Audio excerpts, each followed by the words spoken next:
Thank you, Heap.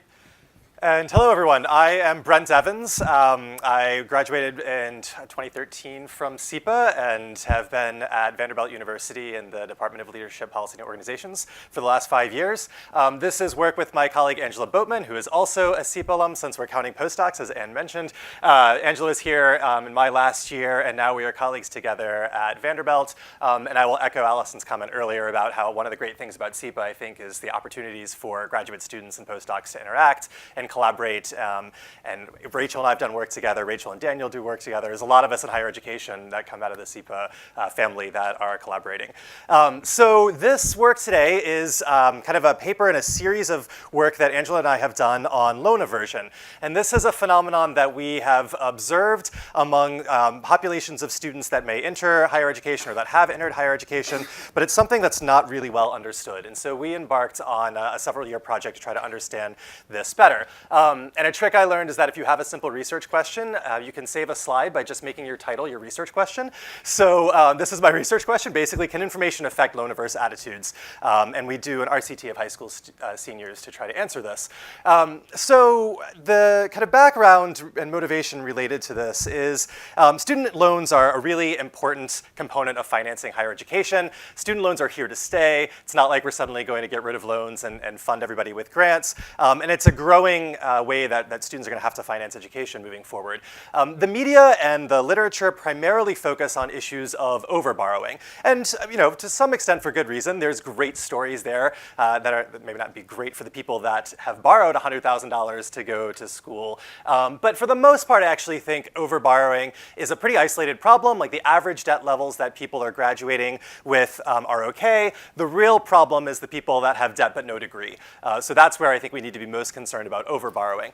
So our work is a little bit counterculture because we're really focused on students that might be underborrowing, that this is also a potential issue. And the concern that we have is that there are students that just avoid borrowing for higher education, and that may lead them to underinvest in human capital development. So if you refuse to borrow to finance higher education, you are likely to delay enrollment so you can save up money. You're likely to go to maybe a 2-year college instead of a 4-year college. You might be more likely to enroll part-time instead of full-time. And all of those things have a prediction for less likelihood of achieving a baccalaureate degree. So the concern is here that if you restrict your financing options, you might not have as good an opportunity to finish and complete your degree. So we call these people loan aversion, or they're loan averse. And this is a focus of a Lumina Foundation grant that Angela and I got to understand this phenomenon over the last couple of years. So what do we know about loan aversion? Prior to us in our work in this area, there was some qualitative evidence that basically documented there are some students out there who are loan averse, and they basically state, I don't want to borrow. That's definitely true for a certain number of students, and one of our questions is how extensive is this problem?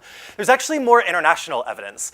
So we have evidence from England, from Canada, and from Latin America that measure loan aversion and identify this in a variety of different ways. And we can state that people absolutely exhibit these loan-averse attitudes. The domestic evidence really is limited, at least the quantitative domestic evidence, was limited to enrolled students at one 4-year college by Sarah Goldrick-Rabb and Rob Kelchin. So they don't have like the kind of best measure of it because they're only looking at enrolled students and whether or not they did borrow. So one of the other things that we know is that it appears to vary by student characteristics. Specifically, Cunningham and Santiago found that Asian and Hispanic students are less likely to want to borrow in order to attend higher education. So we're trying to push this literature forward in a series of studies that address additional questions. So one of them is how extensive is this problem? So through a pretty large survey of about 6,000 high school seniors, community college students, and adults, we found that depending on how you measure loan aversion, which I can get into a little bit later, 20 to 40% of high school seniors exhibit kind of loan-averse attitudes. And so this is still present among community college students, although at lower rates, which you might expect since they've already decided to enroll in higher education, and many of them decided to borrow. And adults that don't have a college degree also exhibit loan aversion, but to a lesser extent than we see among high school seniors. We also find evidence that it does vary by individual characteristics. Specifically, women appear to be less loan-averse than men. Hispanic students are more loan averse than white students across every measure of loan aversion that you can find. We also note that there's a strong association between financial literacy and specific information about student aid programs, like loan policies and programs, that's associated with reduced loan aversion. And so this is what kind of drove us to this current study, which I'm talking about, where we asked, can we provide information in an effort to potentially change these loan averse attitudes of students?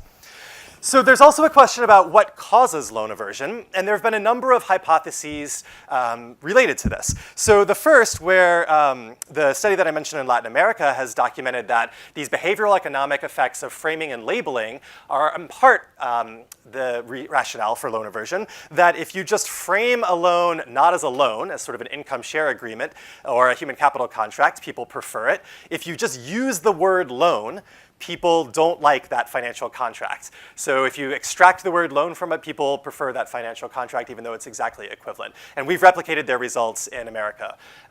There's another hypothesis that it's some cultural perceptions of debt, which has been used to potentially explain the Hispanic students' aversion to borrowing, that there's just something in the culture that says we don't think borrowing is healthy, it might have negative impacts on your subsequent life, so we discourage borrowing. Another is one that we're testing directly here is a lack of information, specifically about the benefits of the federal student loan program relative to other types of loan products that you might find in credit markets. And then finally, that it might be related to risk aversion. The theory there being that if you are risk averse, you don't know if you're going to have the income to pay back your student loans, you don't want to default and have it destroy your credit. So loan aversion may just be a product of risk aversion. We're going to try to test that to varying levels of success. Okay, so what do I want to talk about more today? This basic question of can we change loan-averse attitudes by providing information? And the information specifically that we could provide is a potential way to reduce risk aversion. So we have income-based repayment programs in the United States. There are about 4 different programs for federal student loans, depending on when you borrowed and which loan products you borrowed from the federal government. You could be a part of different income-based repayment programs. But all of those programs basically involve you paying back a percentage of your income, your discretionary income. So the nice thing about what that does is it essentially takes risk off the table. If you borrow a lot of money and then you have some poor labor market outcome and you can't pay back your loans, you're not going to fall into default, or you're much less likely to fall into default because the amount that you have to pay back is highly reduced. So the idea of income-based repayment is people are going to pay back what they're able. A loan burden is not going to be an excessive burden in anybody's finances after leaving higher education, and it'll reduce the risk aversion associated with it. The problem with this theory is that the information about income-based repayment is not provided at the time when you're deciding to enroll in college and making the borrowing decision. Most of the information about your repayment options occurs at exit counseling, when you're leaving higher education and deciding how you want to repay your loans. I mean, that information is important then. You need to make a repayment decision. But information about this could potentially reduce risk aversion and reduce loan aversion if it were provided much earlier on in the process. So that's our theory here. And one thing that we wanted to test. So to do this, we use a cluster randomized control trial where we essentially provide loan information to high school seniors. And we measure their borrowing attitudes on a survey instrument, and then their subsequent college enrollment. And we do this randomization at the classroom level and observe kind of individual level outcomes on their loan aversion tendencies, which is why it's a clustered RCT, although we only observe college enrollment at the classroom level. All right, so we did this in Louisville, Kentucky, in Jefferson County Public Schools.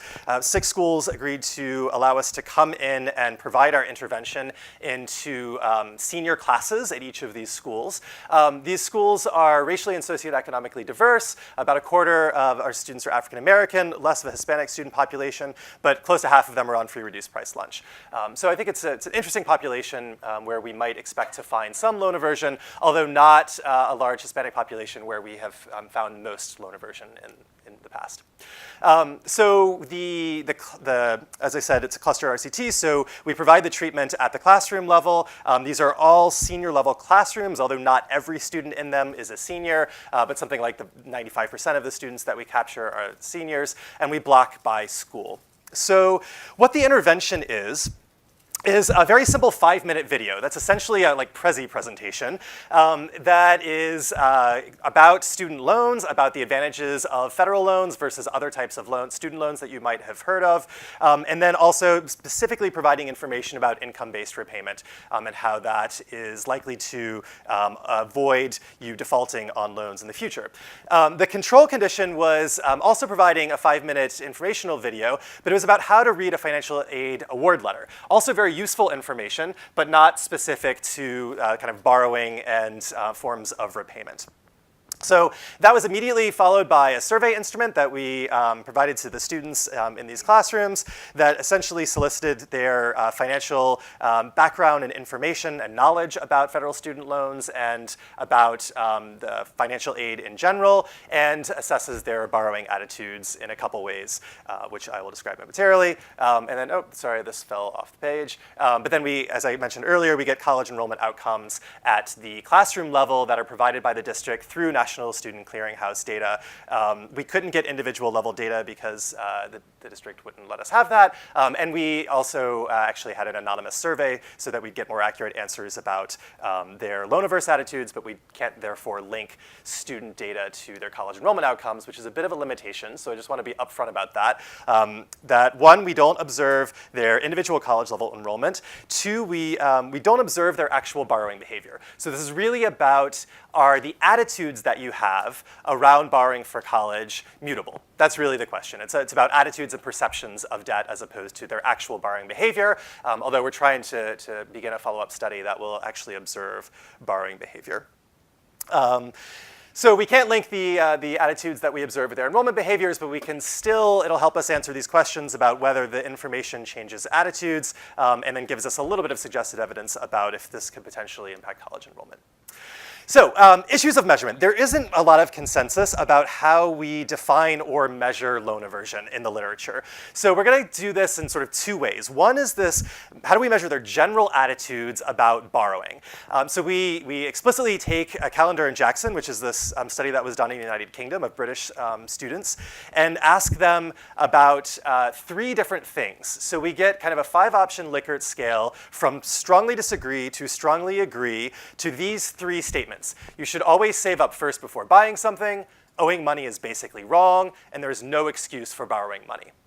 And if you look at the response sets to these questions, it is very, very clear that there's a severity to these. That anybody that answers there is no excuse for borrowing money also says owing money is basically wrong and that you should always save up. So you can use Gutmann scaling to essentially create a scale of these 3 measures, which is what we construct.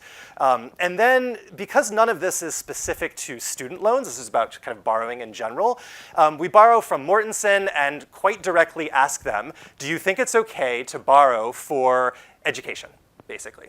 We asked this amongst a series of questions about, do you think it's okay to borrow for all sorts of different things? Is it okay to borrow for a car? Is it okay to borrow for a house? Is it okay to borrow for a vacation? Is it okay to borrow for clothing? I think the good news from our perspective is that people say it's okay to borrow for education more than any of those other things, which I think is good. There's a perception that borrowing for education is okay. But we still only get about 80% of people saying that it's okay to borrow for education. All right, so analysis. So we use a multi-level model to account for this clustered RCT analysis. We use a random intercept model at the classroom level, and then we employ school fixed effects because of the blocking structure as we blocked by school.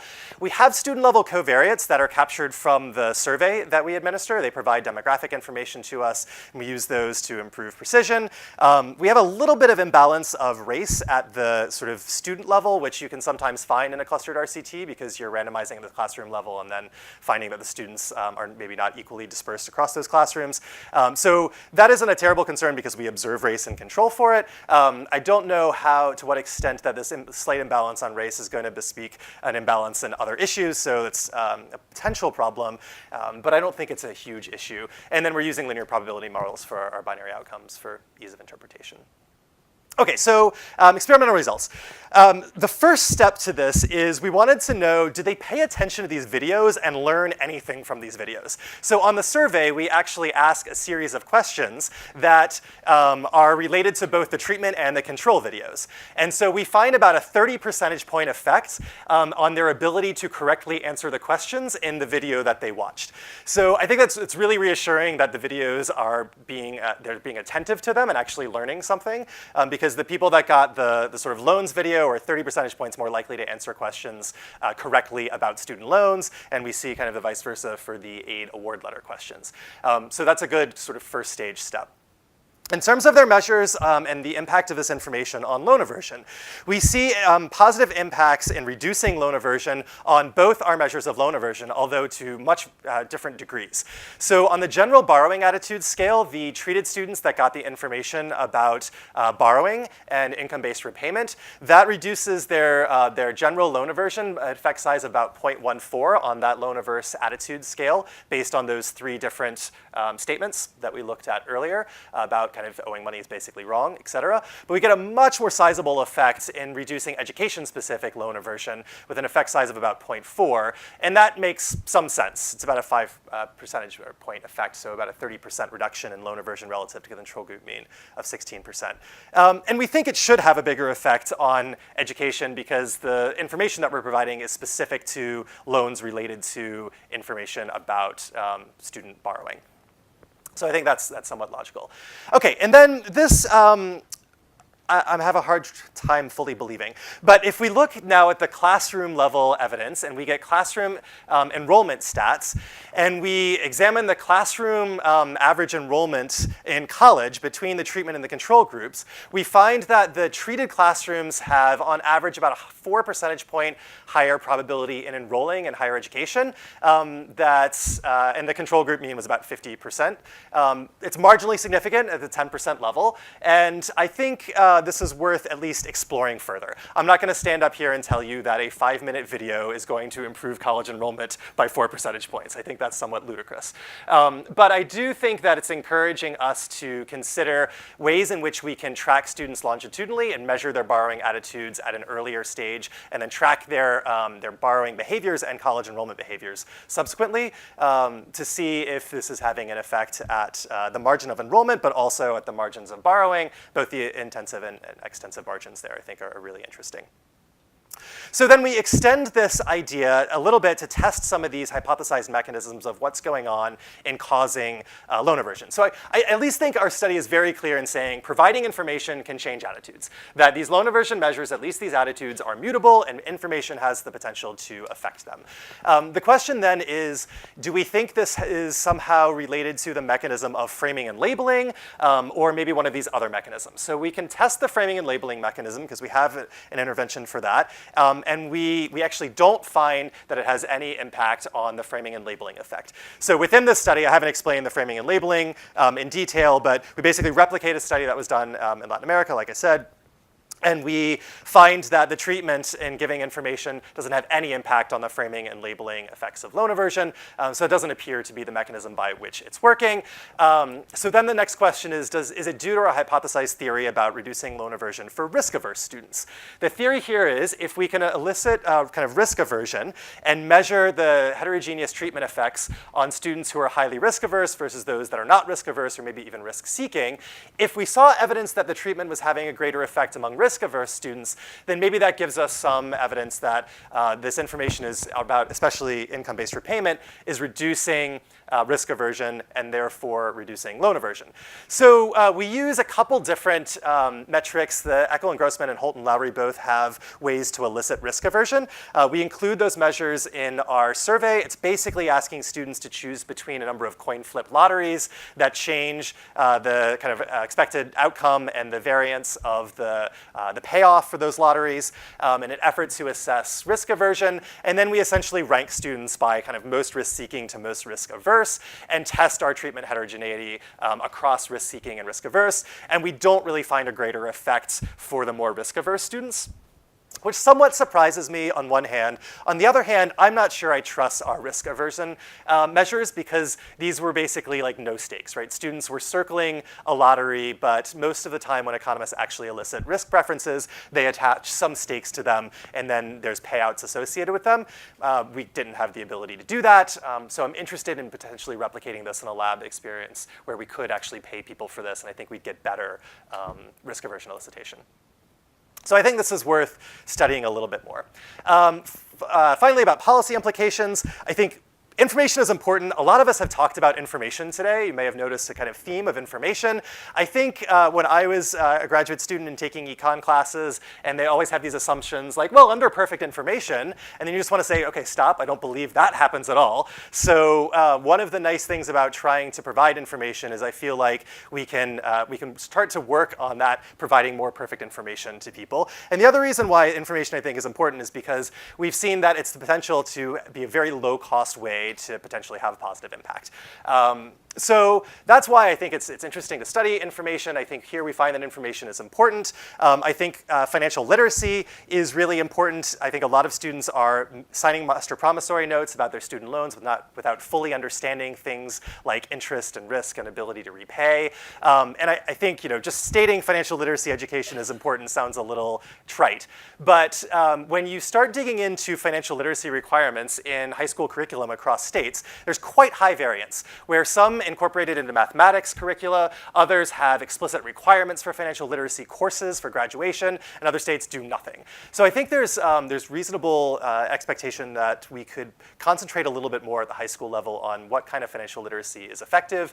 And then I think we should be providing information about student loans earlier. The advantages of student loans, federal student loans, such as subsidized interest rates, such as forgiveness, such as the income-based repayment options, could be provided at the time that you apply at the FAFSA stage, could be provided during the financial aid award letter when an institution provides you with the knowledge about how many loans you could borrow and how much you could borrow, and could be provided during loan entrance counseling, which you have to do before you sign a master promissory note.